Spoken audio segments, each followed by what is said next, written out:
The last race in the round of 12 in the chase for the NASCAR Sprint Cup at Talladega Superspeedway is one both fans and drivers circle on their calendar. And Sunday, we had 5 drivers at or below the cut line to make the round of 8. And from the drop of the green flag, drivers were making strategic moves to put themselves in position. Some drivers were aggressive, going 3 wide on lap 1. While those drivers were getting aggressive at the front of the pack, Joe Gibbs Racing took a different approach. They wanted to fall back. Matt Kenseth, Carl Edwards, and Kyle Busch, all starting the race ahead of the cut line in the chase point standings, let things sort out in front of them, trying to avoid the big one. Lap 39, Joey Logano leaves pit road with the jack still under the left side of his car. Take a look as he drags the jack all the way around the track at over 150 miles per hour. He would have to come back down pit road, and his team was able to remove it. Right after that incident on the next lap, Martin Truex Jr., who was above the cut line coming into Talladega, had his car start smoking, and he would eventually lose an engine. A disappointing end to the 78 team, who dominated the season and the round of 16 in the chase, but they are eliminated and will not make the championship for this year. The first accident of the day was on lap 114. Greg Biffle turns down the track, makes contact with the 83 of Jeffrey Earnhardt.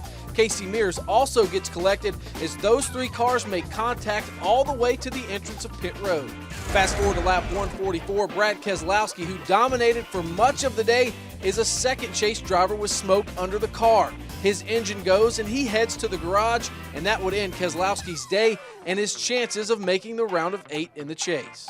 And late in the race, on a restart on lap 185, it's Logano and Kevin Harvick battling for the lead when the 88 of Alex Bowman loses control on the apron and takes a spin through the infield grass. That brings out the caution and sends the race into NASCAR overtime.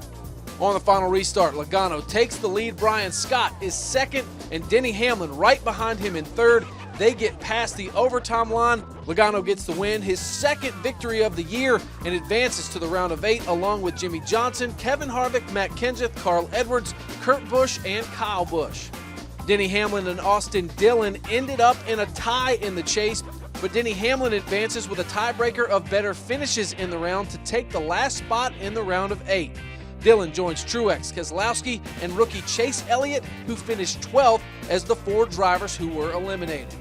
Post-race, there was an incident between teammates. On the cool-down lap, the 41 of Kurt Busch makes contact with the 4 of Kevin Harvick, and Harvick didn't take it too kindly. Once Harvick was out of his car, he went up to Kurt Busch's window and shoved him before Busch got out of his car. For NASCAR.com, I'm Jonathan Merryman.